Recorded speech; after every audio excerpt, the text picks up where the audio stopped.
Shalom HCC Families, sesaat lagi Anda akan menyaksikan atau mendengarkan Saat Teduh edisi hari ini. Mari persiapkan hati dan pikiran saudara untuk bersungguh-sungguh mengambil waktu, berdoa, dan menyembah Tuhan bersama-sama. Kami berdoa lewat Saat Teduh ini, saudara dikuatkan dan saudara diubahkan lewat firman Tuhan yang luar biasa. Mari siapkan hati saudara dan selamat menyaksikan.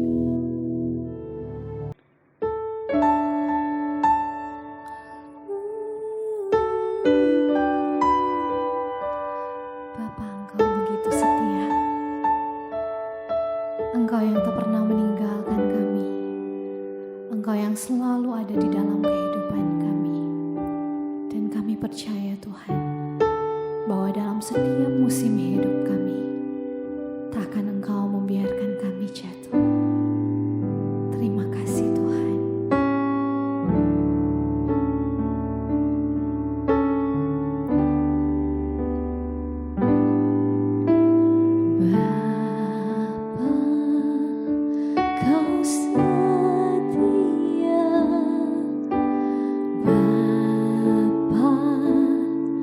Kau mulia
Puji Tuhan, Shalom, selamat pagi Bapak Ibu yang terkasih dalam Tuhan. Tinggal beberapa hari kita akan mengakhiri bulan ini dan kita akan memasuki bulan yang baru, bulan Agustus.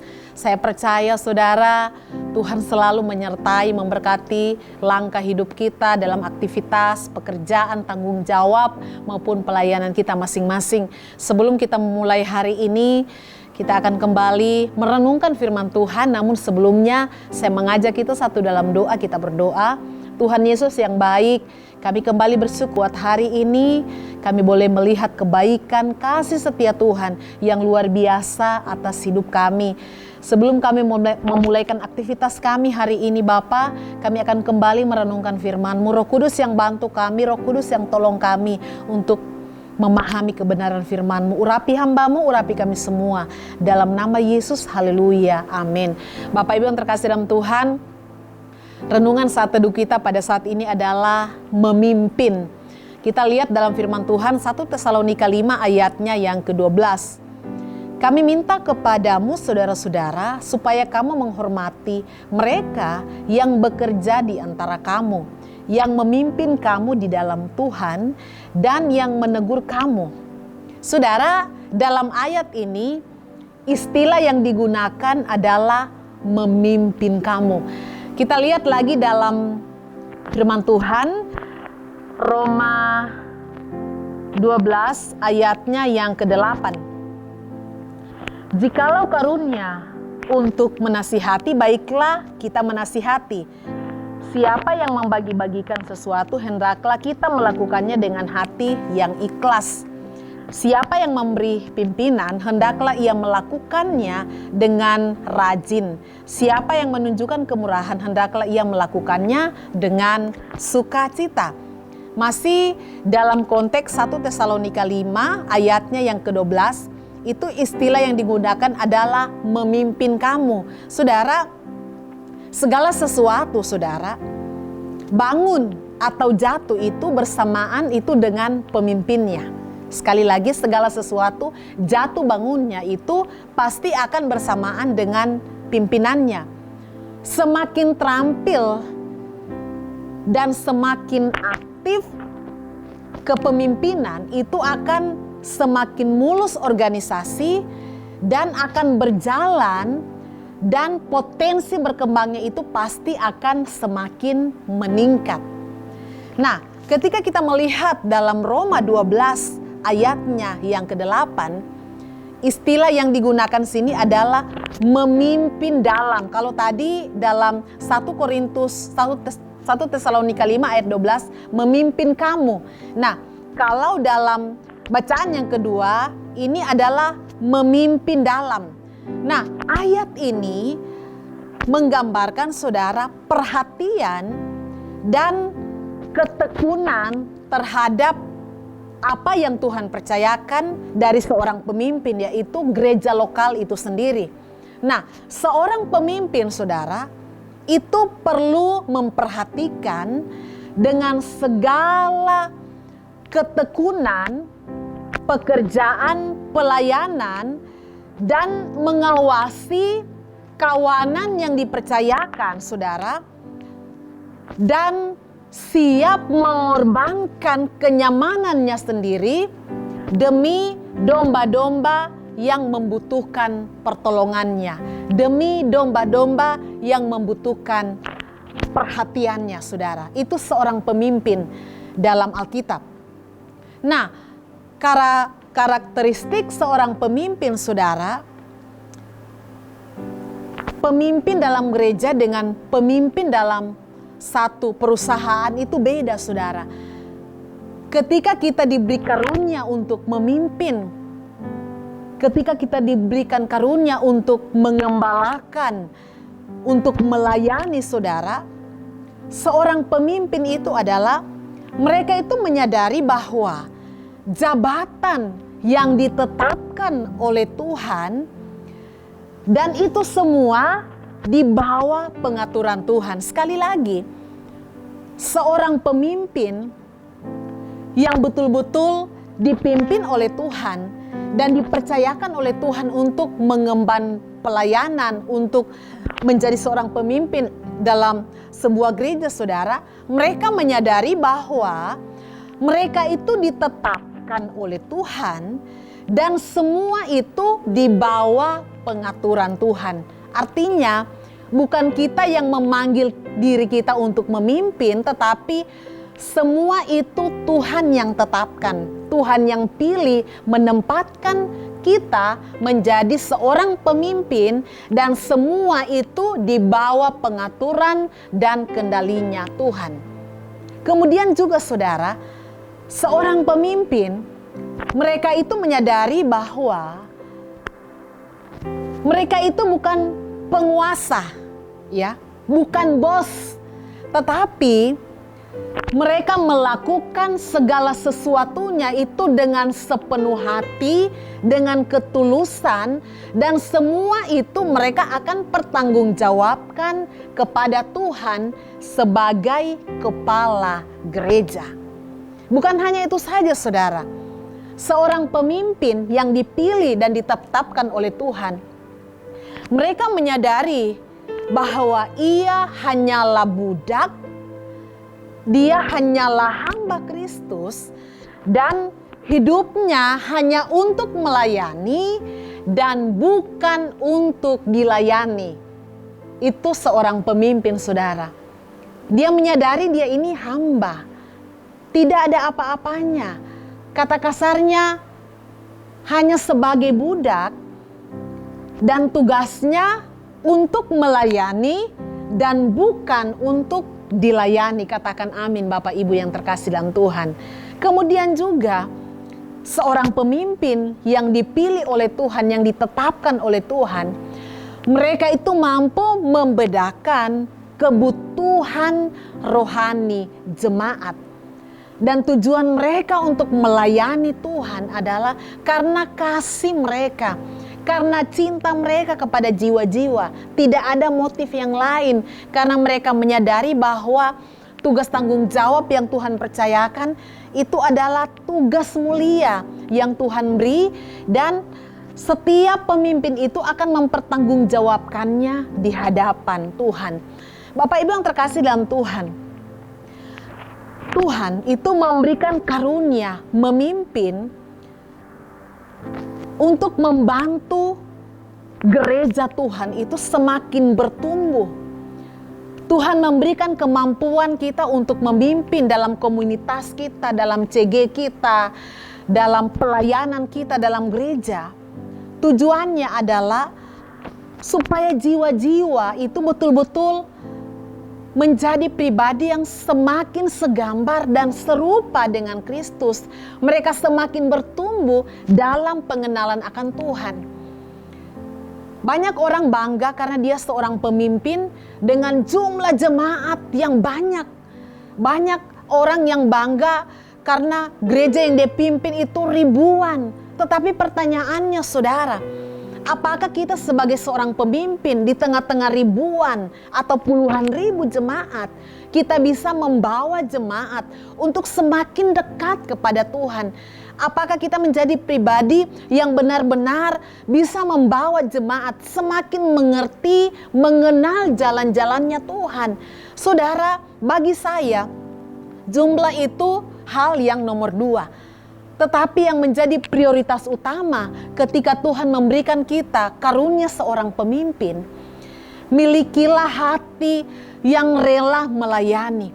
Milikilah hati yang punya kerinduan membawa jemaat semakin mengenal Tuhan, semakin dekat dengan Tuhan. Jangan sampai begitu banyak jemaat yang dilayani, tetapi minta maaf, mereka tidak mengalami pertumbuhan secara rohani.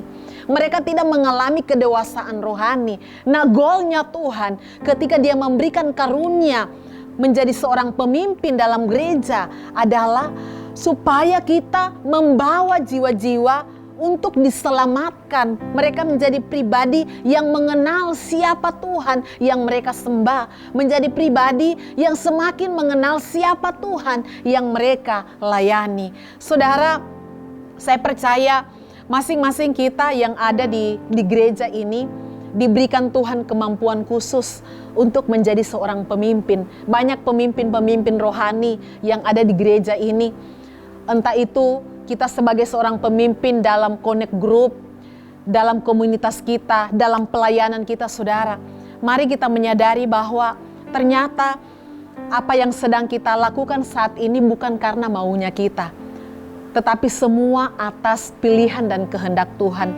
Bukan kita yang memanggil diri kita, tetapi Tuhan yang memilih menempatkan saya dan saudara menjadi seorang pemimpin yang bisa membawa jemaat semakin bertumbuh dalam pengenalan akan Tuhan. Dan saya percaya ketika Tuhan memilih engkau menjadi seorang pemimpin, Dia juga akan memberikan engkau kemampuan, memperlengkapi engkau dengan karunia-karunia yang daripada Allah untuk memperlengkapi pelayananmu, sehingga apa yang kita lakukan benar-benar memberkati setiap jemaat yang Tuhan percayakan. Saudara, jadilah kita menjadi pemimpin yang berkenan di hati Tuhan, menjadi pemimpin yang punya hati, menjadi pemimpin yang mengasihi jiwa-jiwa. Kita menjadi pemimpin yang melayani dan bukan untuk dilayani.